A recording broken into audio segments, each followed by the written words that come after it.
아멘. 오늘 추수감사 주일로 우리가 함께 모였어요. 오늘도 주일을 거룩하게 지키는 우리 성도님들 위해 주님의 은혜와 평강이 넘치기를 축원합니다. 오늘 봉독하신 말씀 가운데 15절 말씀을 다시 한번 봅니다. 그리스도 평강이 너희 마음을 주장하게 하라. 너희는 평강을 위하여 한 몸으로 부르심을 받았나니 너희는 또한 감사하는 자가 되라. 사도 바울이 사랑하는 믿음의 자녀들을 향해서 간절하게 권면하신 말씀이에요. 너희가 여러 가지 은혜를 많이 받았는데 감사하는 사람이 되라고 하시는 겁니다. 감사해야 할 일이 있을 때 감사하는 것, 그건 너무 당연한 일이 아닌가, 이렇게 말씀하시는 분이 계실 거예요. 그런데 사실은 그렇지가 않은 것을 우리는 압니다. 여러분 기억하죠? 한 번은 예수님께서 예루살렘 올라가실 적에 갈릴리와 사마리아 사이로 지나가시다가 어느 한 촌에 들어가셨는데 거기서 문둥병자 10명이 그들을 만나게 됩니다. 10명 가운데 9명은 유대인이었고 그 중에 한 사람만이 사마리아 사람이었어요. 유대인과 사마리아인 사이에는 감정이 좋지 않은 것 우리가 알죠? 서로 상종도 하지 않습니다. 그런데 문둥병이라고 하는 이런 다 같이 불행한 병에 걸렸기 때문에 서로 동정하면서 그냥 서로 함께 그렇게 지냈던 것 같아요. 문둥병은 그 당시 죽음과 같은 불치의 병이죠. 사실 이 사람들은 죽은 사람이나 다름이 없어요. 더군다나 이 병은 전염성이 있어서 이 병에 걸리면 격리시켜야 했습니다. 가족에서 떠나가야 되고 사회에서 추방되어야 했습니다. 그래서 그들은 병에 걸린 사람들끼리 모여 살게 된 것이죠. 이 사람들은 친구를 가질 수도 없고 그저 단순히 문둥병이라고 하는 이 병에 걸린 것 때문에 함께 지내왔던 것이에요. 그런데 하루는 예수님께 대한 소문을 듣고 그 예수님이 자기들 가까이 있는 곳으로 지나간다고 하는 얘기를 들었어요. 이들은 그곳으로 달려갔고 소리 높여 외쳤습니다. 예수 선생님, 우리를 긍휼히 여겨 주옵소서. 소문으로만 듣던 예수님을 직접 뵙게 되니까 너무 감격해서 그냥 있을 수가 없는 거예요. 절실하게 소리를 외쳤던 겁니다. 예수님은 그 10명의 문둥 환자를 보시고 그들에게 말씀하시기를 가서 너희 제사장에게 너희 몸을 보여라. 예수님의 이 말씀을 들은 사람들은 서로 쳐다보았을 겁니다. 왜냐하면 아무런 느낌과 변화를 체험하지 못하고 있기 때문에 그래요. 예수님이 뭐 안수해 주시다거나 또 큰 음성으로 너희 병에서 깨끗하여질지어다 그렇게 말씀하시면 그저 온몸이 막 불덩이가 뒤뜨고 오진다든지 감당할 수 없는 어떤 경련이 일어난다든지 온몸에 전기가 통하는 것처럼 짜릿한 느낌을 갖는다든지 뭐 어떤 체험을 기대했는데 아무런 체험이 전혀 없었던 거예요. 그런데 예수님의 말씀을 들은 이 사람들은 자기들이 기대하는 바와는 달랐지만은 그 말씀에 순종했습니다. 그렇습니다.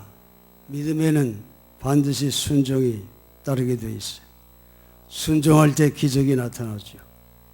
그래서 순종하여 제사장으로 가다가 도중에 자기 몸이 깨끗해졌음을 발견하게 됩니다. 우리는 많은 문제와 요구를 가지고 있어요. 열심히 기도를 하는데 응답받지 못하는 일이 많아 실망할 때도 너무 많습니다. 그런데 하나님은 언제나 다음 단계를 위해서 충분한 힘을 주시는 분임을 믿습니다. 그리고 주님은 언제나 우리가 할 수 있는 것을 말씀해 주십니다. 이 10사람의 문둥병 환자는 함께 고통을 받았어요. 함께 울고 함께 한숨을 쉬고 함께 절망 속에 빠져 있었고 함께 기도하기도 하고 말씀을 듣기도 하고 그래서 이 마지막에 순종을 했더니 놀라운 기적이 나타난 것입니다. 병이 난, 문둥병이 깨끗해지는. 그들은 기쁨이 충만해서 제사장에 가서 그들의 몸이 깨끗이 나은 것을 보이고 다 나았다는 증명서도 받습니다. 이제는 일반 사회 사람들처럼 같이 지낼 수 있게 됐어요. 그토록 그립던 가족도 만날 수 있게 됐습니다. 그들은 기뻐서 뛰며 세상을 향해 가게 된 것입니다. 그런데 그 가운데 오직 사마리아 사람 한 사람이 예수님의 은혜가 얼마나 감사한 것인지 깨닫고 가던 발걸음을 멈추고 다시 예수께로 돌아온 것입니다. 그리고 예수님께 큰 소리로 찬양하며 영광을 돌리는 감사의 말씀을 드렸어요. 그때 예수님이 뭐라고 하십니까? 아니 10사람이 다 깨끗함을 받지 않았느냐? 9은 어디 있느냐? 너 사마리아 사람 한 사람밖에는 하나님께 영광을 돌리는 사람이 없느냐? 이렇게 말씀하시죠. 10사람의 문둥병자들이 병 고침을 위해서 다 함께 예수님 앞에 나왔어요. 그리고 다 함께 완전히 깨끗함을 받고 고침을 받았어요. 그런데 한 사람만이 돌아와서 감사를 드렸다는 것입니다. 10사람이 간구했는데 한 사람만이 돌아와서 주님께 찬양을 했다는 거예요. 그럼 이 9사람 왜 주님께 감사드리지 못했을까? 여러분, 이것은 결코 우연한 일이 아닙니다. 이것이 바로 타락한 인간성의 일면을 보여주고 있는 것입니다. 이 사람들처럼 우리도 여러 가지 어려움에 직면했을 때 하나님께 구원해달라고 간절히 간구합니다. 그 후에 우리가 그 어려움에서 건짐을 받아요. 그런데 그 어려움에서 건짐을 받고 나서 하나님께 서원한 것을 지키는 사람은 그리 많지 않다는 것이죠. 영국 트렌치 감독은 예수님이 행하신 이적에 대해서 주석을 써내려가다가 자기가 믿는 바로는 모든 은혜 가운데 감사할 줄 아는 은혜는 제일 드문 은혜구나, 그렇게 말했어요. 우리 동양에서도 내려오는 말 가운데 원수는 돌에 새기고 은혜는 물에 새긴다.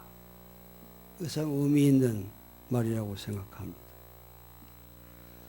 은혜를 구하는 이는 많지만 은혜를 받은 다음에 그것을 기억하는 이는 적다는 거죠. 옛날 다윗도 스스로 자기 영혼을 깨우면서 하는 말이 내 영혼아 여호와를 칭송하여 그 모든 은택을 잊지 말지어다, 그렇게 말합니다. 이 10사람 가운데 9명이 유대인이라고 했어요. 은혜를 잊어버린 사람은 이상하게도 전부 유대인이었습니다. 유대인과 사마리아인을 비교해 보면 누가 더 하나님의 은혜를 많이 받은 사람입니까? 또 그 은혜를 깨달아 알만한 사람이 어떤 면으로 보아도 유대인이 아니겠어요? 유대인은 말하자면 아브라함의 자손 아닙니까? 모세의 율법을 배운 자들 아니에요? 선지자들의 교훈도 들었던 사람들 아닙니까? 안식일이면 회당에 나아가 하나님의 말씀을 들었던 그런 이들 아닙니까? 그런데 이 유대인 9 전부가 은혜를 잊어버렸다는 거예요. 은혜는 잊어버리기가 참 쉬운 것 같습니다. 사실 은혜가 너무 크면 잊어버리기가 쉽죠. 작은 은혜는 기억하지만 큰 은혜일수록 오히려 잊어버리기가 쉬운 것입니다. 그리고 기도를 열심히 간절히 하는 사람도 은혜를 잊어버리기가 쉬워요. 더구나 예수님의 말씀을 순종하는 믿음이 있는 사람이었음에도 불구하고 그 믿음의 결과로 은혜를 받았는데도 그 은혜를 잊어버리죠. 우리가 왜 감사하지 못할까요? 축복 대신 고민거리에 정신을 쏟고 있기 때문이, 그래서 감사하지 못할 때가 많다는 거예요. 배너라고 하는 작품에 이런 말이 있습니다. 현재의 축복에 감사하는 것만이 지난날의 고통을 잊을 수 있다, 그런 말을 했어요. 그럼 여러분 어떻게 감사드릴 수 있을까요? 첫 번째는 은혜를 잊지 말아야겠죠. 모든 은혜 가운데 감사할 줄 아는 은혜는 정말 보기 드문 은혜입니다. 세계적인 신학자인 라인홀드 리버는 우리 그리스도인의 세 가지 큰 덕을 가리키는 고린도전서 13장 13절에 믿음, 소망, 사랑 이 세 가지는 항상 있을 것이라고 그렇게 말했는데 자기로서는 꼭 하나 더 넣을 것이 있다고 하면서 그것이 하나님께 대한 감사 그렇게 말을 했어요. 그렇습니다. 오늘 우리 그리스도인들 가운데도 은혜를 구하는 이는 많은데 받은 바 은혜를 기억하고 감사하는 이는 그리 많지 않다고 하는 거죠. 우리는 문둥병 환자들처럼 죽을 수밖에 없는 죄인들 아니었어. 그리스도의 피의 공로로 죄사함 받고 구원함을 얻은 자들입니다. 주님의 이 십자가의 은혜가 얼마나 큽니까? 그런데 늘 잊어버리고 하나님 앞에 감사하지 못할 때가 또 얼마나 많아. 우리가 이런 주님의 은혜를 깊이 생각하지 않고 정말 기억하지 않고서는 이 은혜를 잊어버리고 감사 생활하기가 쉽지 않은 것을 고백하지 않을 수 없습니다. 여러분 사실 우리가 세상에 올 때 뭘 가지고 왔나요? 그저 알몸으로 왔어요. 그저 핏덩이로 왔습니다. 우리가 세상에 태어난 다음에 우리를 그냥 내버려 두었다면 아마 한 사람도 살지 못했을 거예요. 그런 갓난아이를 목욕도 시키고 젖 먹이고 진자리 마른 자리 갈아 눕히고 말도 하나하나 가르쳐주고 또 학교에 보내주고 다 커서 한 사람이 되게 한 것이죠. 그런데 이렇게 키움을 받았는데 어머니의 은혜, 아버지의 은혜도 모르고 모든 축복의 근본이 되시는 하나님의 은혜를 기억하지 못하고 혼자 된 것처럼 생각하는 분은 없나요? 성경에 보면 소는 그 임자를 알고 나귀는 주인의 구유를 알건만은 이스라엘은 알지 못하고 내 백성은 깨닫지 못한다. 그런 말씀이 있어요. 짐승은 오히려 그 주인을 아는데 사람은 부모의 은혜를 잊어버리고 그 임자가 되는 하나님을 모르는 경우가 참으로 많다는 거예요. 은혜를 잊지 말아야 한다. 그 우리가 기억해야 돼. 둘째로 믿음이 있어야 감사가 나옵니다. 사도 바울이 로마서 1장에서 그 당시 불신 세계에 대해서 말할 때 두 가지로 말합니다. 하나님을 알되 영화롭게도 아니하고 감사치도 아니한다. 하나님을 영화롭게도 하지 않고 하나님께 감사하지도 않는다. 그렇게 표현을 합니다. 믿지 않는 세상 사람들의 생활을 보면은 하나님이 계시다고 하는 것은 그저 이론적으로는 잘 알고 아는 사람도 많습니다. 그런데 하나님을 영화롭게 하지 않습니다. 더구나 하나님의 은혜에 감사하지 않습니다. 세계의 어느 문헌을 보아도 우리 성경처럼 감사라고 하는 말과 찬양하라고 하는 말이 이렇게 많이 나온 책은 없습니다. 이건 우연한 일이 아니죠. 하나님을 믿지 않고는 감사할 줄 모르기 때문에 그래요. 성경에 이렇게 감사라고 하는 말이 많이 나오는 이유는 성경은 하나님의 감동으로 하나님의 손에 붙들린 하나님의 사람들의 손을 통해 쓰여진 책이기 때문에 그런 것입니다. 오늘 우리가 추수감사주일로 지켜 우리가 알듯이 첫 번째 추수감사주일은 1620년 102명의 청교도가 신앙을 지키기 위해 위험을 무릅쓰고 영국을 떠나서 늦가을 이맘때 미대륙에 도착했던 그런 때입니다. 지금은 세계 제1의 나라지만 미국은 그 당시 그저 황막한 광야와 산과 들뿐이었던 그런 지역이었습니다. 도착한 그들에게 그의 겨울에 먹을 것이라고는 배에서 싣고 오면 먹다 남은 거 얼마밖에 없었습니다. 그의 겨울은 대단히 추웠어요. 날씨는 찬데 먹을 것도 없고 입을 것도 변변치 않고 시설도 엉망이어서 그의 겨울을 지내는 동안 반 이상이 굶어 죽어요. 더 병이 나서 죽고 얼어서 죽고 마지막에는 먹을 것이 점점 없어져서 옥수수 몇 알씩을 배급을 받을 때도 있었다고 그래요. 그런 어려움을 기딛고 첫 해 농사를 짓고 그 가운데서 하나님의 은혜를 기억하면서 특별히 하루를 정해 하나님께 감사드리는 풍속이 생겨난 게 바로 이 추수감사절의 기원입니다. 만일 하나님을 모르는 사람이었고 그렇다면 아마 그런 감사한 생각은 일어나지 않았을 것입니다. 믿음으로 사는 사람은 평안할 때만 감사하는 것이 아니죠. 괴로울 때에도 순교에만 하는 것이 아니라 역경에도 감사를 드리는 자들입니다. 끝으로 은혜를 보답하려고 하는 마음이 있어야 합니다. 시편 116편에 보면 여호와께서 내게 주신 은혜를 무엇으로 보답할꼬? 내가 구원의 잔을 들고 여호와의 이름을 부르며 여호와의 모든 백성 앞에서 나의 소원을 여호와께 갚으리로다.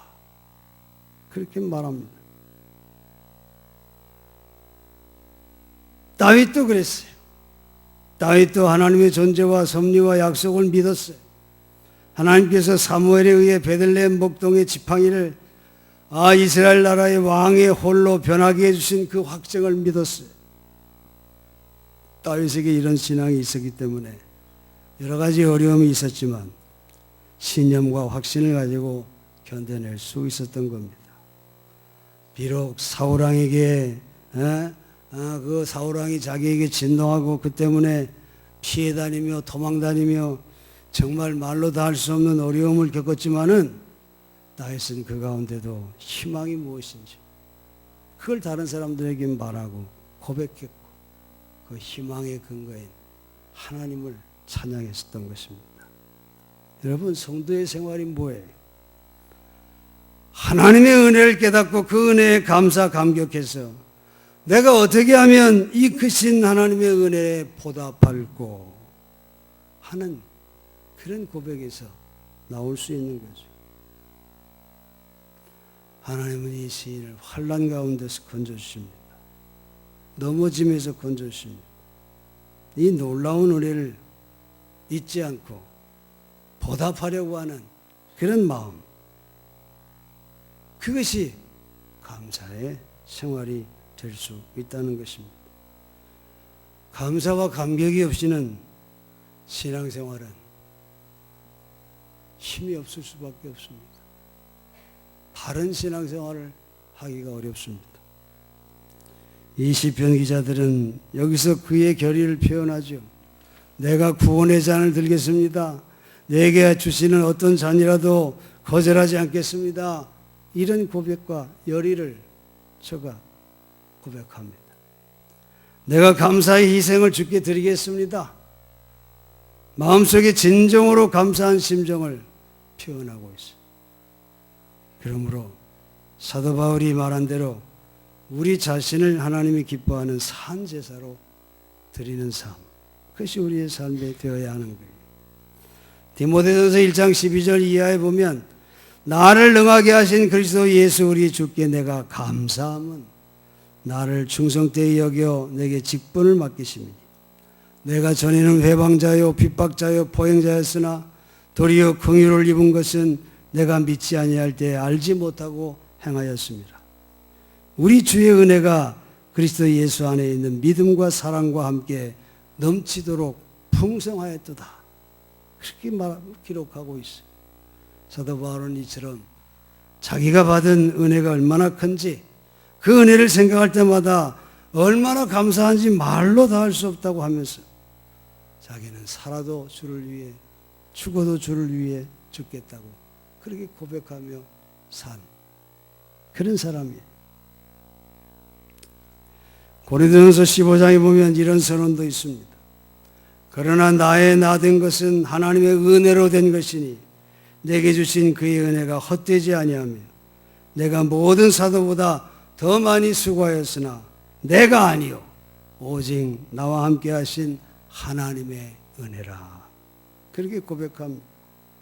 정말 이 사도 바울은 하나님의 은혜를 받고 정말 감당할 수 없을 정도의 벅찬 심정을 표현하고 있어요.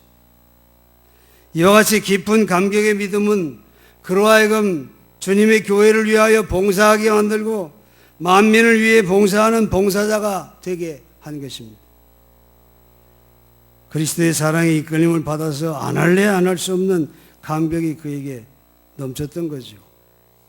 이와 같이 그 마음속에 깊은 곳에는 솟아나는 감격스러운 믿음, 이 믿음이 바울로 하여금 말로 다 할 수 없는 어려움 가운데서도 항상 희망 가운데 승리의 생활을 할 수 있었던 것입니다.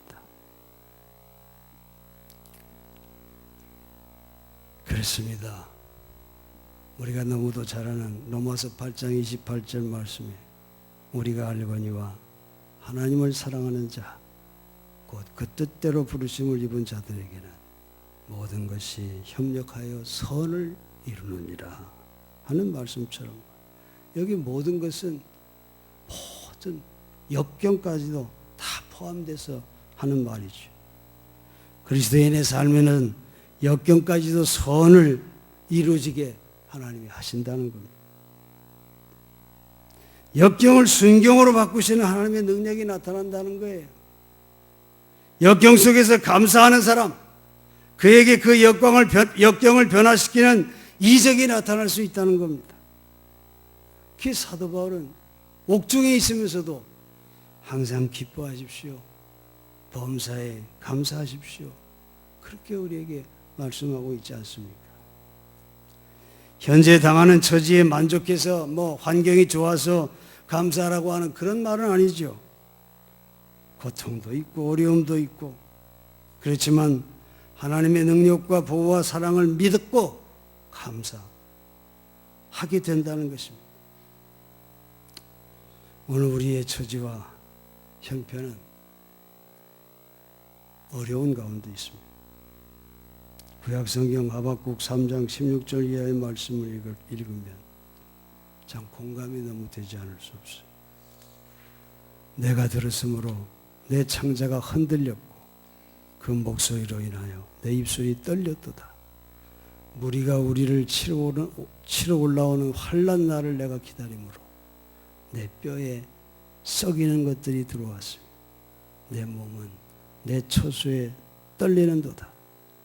비록 무화과나무가 무성치 못하고 포도나무에 열매가 없고 감람나무에 소출이 없으며 밭에 식물이 없고 우리의 양이 없으며 외양간에 소가 없을지라도 나는 여호와로 인하여 즐거워하며 나의 구원의 하나님을 인하여 기뻐하리로다. 주 여호와는 나의 힘이시라. 나의 발을 사슴과 같게 하사 나로 나의 높은 곳에 다니게 하시리로다. 그렇게 고백하고 있어요. 여러분, 기대했던 것보다 더 많은 것을 얻게 되었을 때 감사하는 것은 누구나 할 수 있는 일입니다. 그러나 환난의 자리, 역경의 처지, 실패의 형편에서 감사할 수 있는 것은 믿음을 가진 자만이 할 수 있다는 것이죠. 우리에게는 이해하기 어려운 일들이 너무도 많이 있습니다. 지금은 이해할 수 없어도 감사한 생활을 하게 되면 언젠가 이해하게 되고 대답을 얻을 날이 올 수 있을 것입니다. 우리는 추수감사주의를 맞이해서 시간적으로는 항상 감사하시고 내용적으로는 범사에 감사하시고 또 방법으로는 주의 이름으로 감사하시고 대상으로는 하나님께 감사하는 그런 생활을 하는 여러분 되시기를 간절히 축원합니다.